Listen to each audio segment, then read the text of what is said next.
Hello students, ਅਸੀਂ ਕਰ ਰਹੇ ਹਾਂ ਕਲਾਸ 10th ਚੈਪਟਰ 6 ਟ੍ਰਾਇੰਗਲਸ ਤ੍ਰੈਭੁਜ, ਜਿਸ ਦੀ ਐਕਸਰਸਾਈਜ਼ ਚੱਲ ਰਹੀ ਸਾਡੇ ਕੋਲ 6.3 ਅਤੇ ਕੁਐਸਚਨ ਸਟਾਰਟ ਕਰਨ ਜਾ ਰਹੇ ਸੀ 7 question.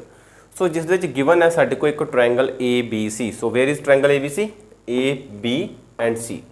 So AD perpendicular on BC, ਮਤਲਬ ਕਿ AD ਜਿਹੜਾ ਹੈ ਇਹ ਸਾਈਨ ਦਾ ਮਤਲਬ ਕੀ ਹੈ ਸਾਡੇ ਕੋਲ ਸਿਖਰ ਲੰਬ, ਜਾਂ ਫਿਰ ਅਸੀਂ ਕਹਾਂਗੇ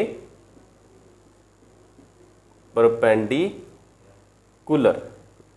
सो ये देखो साडे कोल की है जो AD है, AD कहते रुकिया है जाके BC साइड ते, मतलब कि ये लंब कहते हो गया साडे को BC ते। सो इस तरह सिमिलरली साडे को CE है शिखर लंब या परपेंडिकुलर, वो किस ते रुकिया जाके AB ते। सो दोवें ही जिहड़े साडे कोल AD अते CE दोवें जिहड़े लंब ने साडे को किहड़े पॉइंट ते कट रहे हैं, पॉइंट P ते इंटरसैक्ट कर रहे हैं। सो हुण साडे को जो प्रूव करने दिता गया है, फस्ट है साडे को ट्रायंगल AEP सिमिलर है CDP दे। सो ज़्यादा इस दे विच सानू कोई सोचण दी लोड़ नहीं है, सिर्फ असी जो प्रूव करने दिता गया उस ते वर्क करना है। सो सोल्यूशन वेखते हैं असी। देखो ट्रायंगल AEP लिखते हैं त्रिभुज AEP अते त्रिभुज CDP which. So in triangle AEP and CDP। सो सब तो पहला AEP ट्रायंगल देखो साडे को कितना पार्ट आंदा, साडे को ये जिहड़ा पार्ट है साडे को ट्रायंगल AEP दा जिहड़ा कि आ रहा है। सो गिवन है साडे को इस तरह AE and P। So here is the angle 90 degree.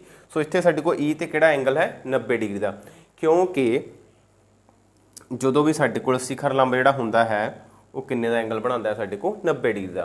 सो ध्यान नाल देखो ए पॉइंट E सी साडे को, इस तो उपर साडे को पॉइंट C है। सो CE लंब कहते हैं साडे को AB ते। क्लीयर? सो जो भी लंब होएगा तो साडे को एंगल किहड़ा बनेगा 90 डिग्री का। सो इस दे विच एक पॉइंट आंदा P, इसनूं साफ कर दो। ठीक है, हुण P लंब हो गया ना साडे को। सो CE होवे बेशक साडे को PE होवे, दोवें ही लंब होणगे ते दोवें ही साडे को 90 डिग्री का जिहड़ा एंगल है वो बनाणगे। सो ये साडे को एंगल आंदा है 90 डिग्री। दूसरी त्रिभुज साडे को किहड़ी गई है CDP। So CD and P,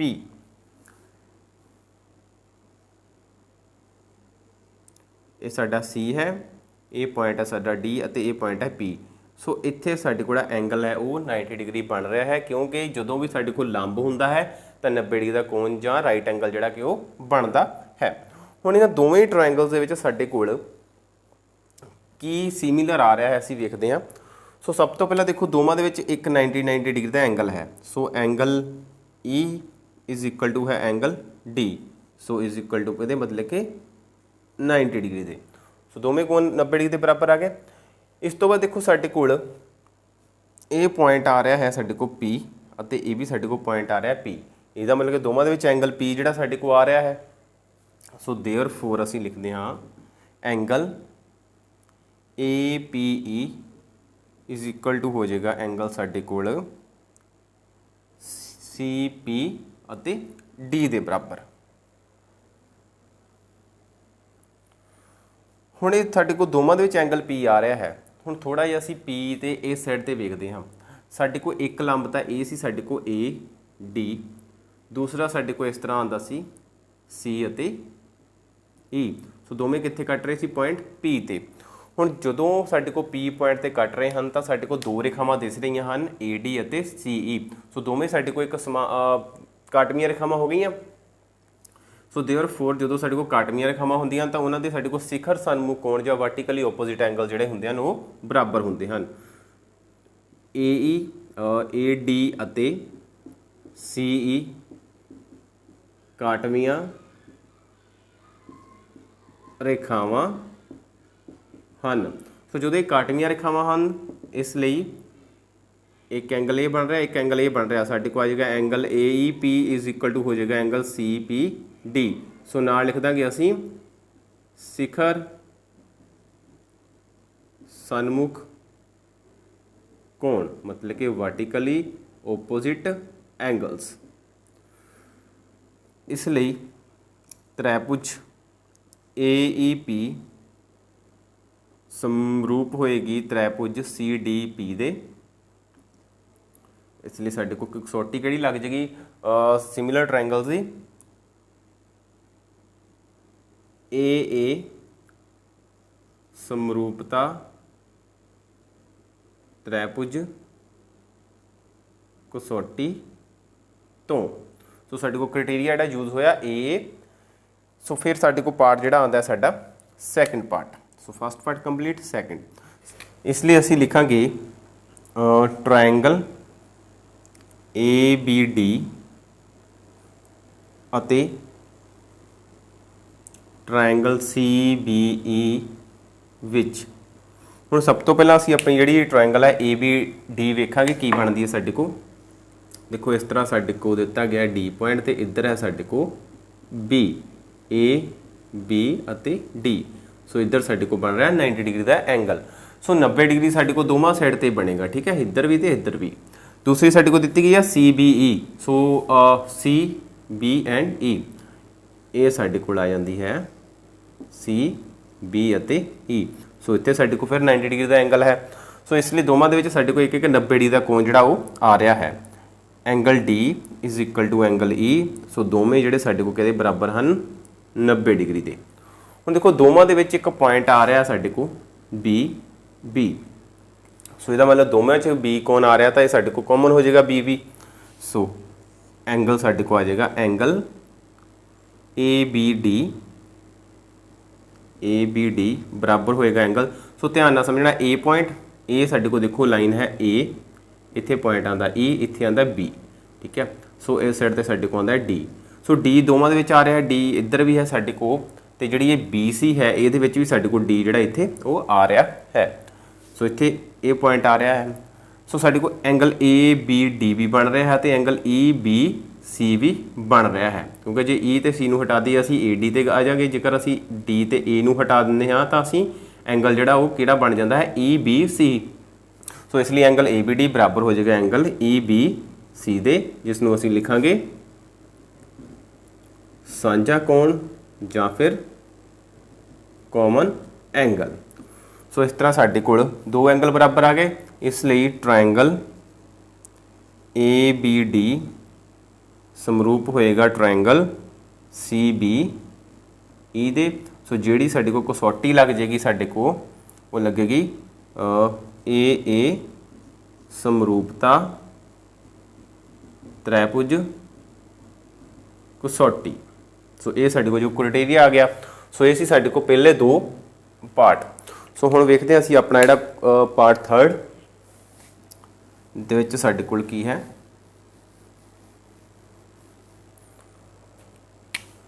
part third देखते हैं। साडे को ट्रायंगल की है ए ई पी, इसलिए साडे को आ जाएगा ट्रायंगल ए ई पी अते त्रिभुज ए डी बी विच।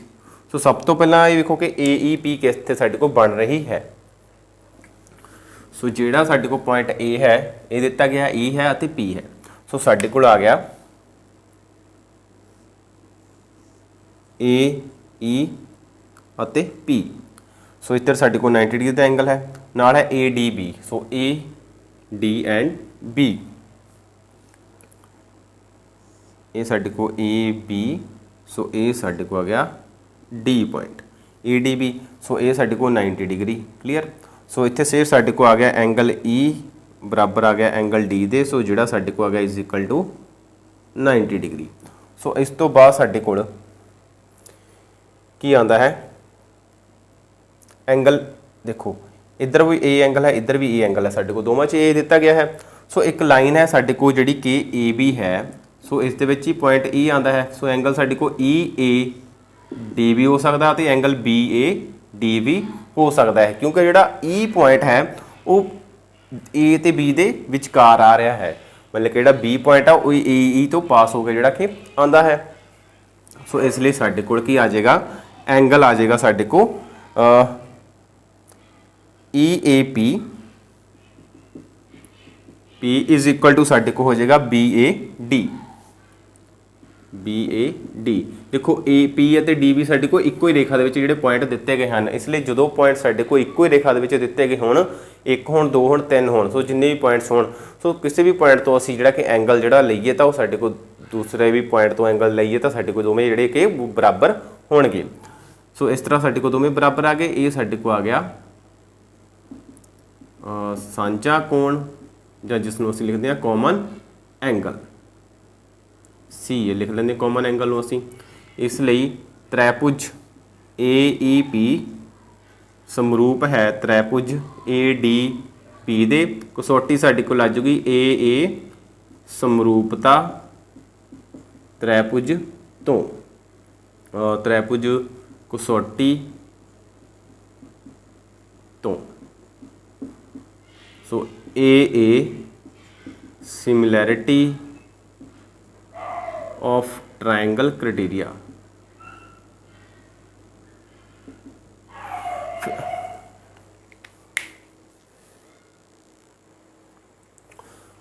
सो हुण साडे कोल पार्ट आंदा है साडा फोर्थ। सो फोर्थ पार्ट दे विच साडे कोल है त्रिभुज PDC। सो ट्रायंगल PDC अते ट्रायंगल BEC विच। So in triangle PDC and BEC। So साडे कोल PDC की है P D and C। So ये आ रही है साडे कोल कल्ली जिहड़ी कि P D एंड C। सो इस दे विच साडे कोल कितना है 90 डिग्री। दूसरा साडे कोल BEC BE अते C CE अते B। सो एंगल एक 90 डिग्री। सो दोवां दे विच फिर साडे कोल जिहड़ा एंगल है E एंगल है वो एंगल D दे आ जांदा है जिहड़ा साडे कोल है इज इक्वल टू 90 डिग्री।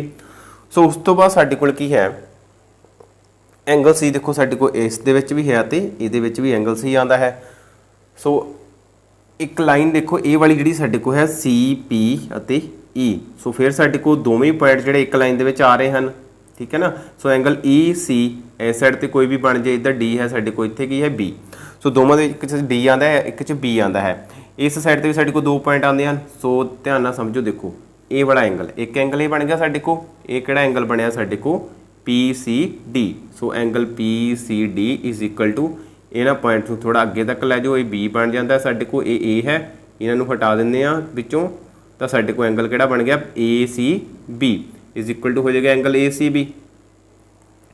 सो देखो साडे कोल इस दे विच पॉइंट की है इधर पॉइंट सी साडे कोल सॉरी E पॉइंट सी नीचे, ठीक है। तो साडे कोल एंगल बन गया ECB। सो ये आ गई जगह ECB। सो इसनूं असीं की लिखते हाँ सांझा कोण जां फिर कॉमन एंगल। सो इसलिए त्रिभुज PDC समरूप है त्रिभुज BEC दे। सो किहड़ी प्रॉपर्टी जिहड़ी साडे कोल आ जाएगी समरूपता त्रिभुज दी AA कसौटी तो। So AA criteria of similar triangles. So इस तरह तुसीं देखिया किहड़ा क्वेश्चन साडे कोल 7th सी। उस दे विच साडे कोल 4 पार्ट जिहड़े सॉल्व करन नूं जां प्रूव करन नूं दित्ते गए सी। सो दोवां चारां दी साडे कोल एक त्रिभुज दूसरी त्रिभुज जिहड़े कि दित्ती गई सी। तो साडे कोल चारां दे विच एक ही प्रॉपर्टी जिहड़ी सेम प्रॉपर्टी जिहड़ियां कि लग रही हैं। एक एंगल साडे कोल 90 डिग्री आ रहा है, ठीक है। दूसरा एंगल साडे कोल कॉमन आ रहा है। सो कॉमन किस तरह करना है वो असीं वेख लिया है। सो एंगल 90 डिग्री जिहड़ा है वो तो क्लीयर ही है कि जो साडे कोल परपेंडिकुलर जां सिखर लंब होएगा तो एंगल जिहड़ा साडे कोल 90 डिग्री के बराबर जिहड़ा कि होएगा। सो उम्मीद करदा कि क्वेश्चन है तुहानूं क्लीयर हो गया होवेगा। सो काम की है साडा, जेकर क्लास वधिया लगी तो लाइक करो, सबसक्राइब कर लो तां जो सानूं नवीं वीडियोज़ जिहड़ियां नोटिफिकेशन तुहानूं मिलदी रहे। सो ਵੱਧ ਤੋਂ ਵੱਧ ਬੱਚਿਆਂ तक शेयर करो ਤਾਂ ਜੋ ਅਸੀਂ ਦੂਜੇ ਬੱਚਿਆਂ ਦੀ ਜਿਹੜੀ ਸਹਾਇਤਾ ਹੈ ਉਹ ਕਰ ਸਕੀਏ। ਸੋ ਜੇਕਰ ਕੋਈ ਕਮੀ ਲੱਗਦੀ ਹੈ ਤਾਂ ਕਮੈਂਟ ਬਾਕਸ ਵਿੱਚ ਜ਼ਰੂਰ ਦੱਸੋ। ਸੋ ਥੈਂਕ ਯੂ, ਮਿਲਦੇ ਹਾਂ ਨੈਕਸਟ ਕਲਾਸ ਦੇ ਵਿੱਚ।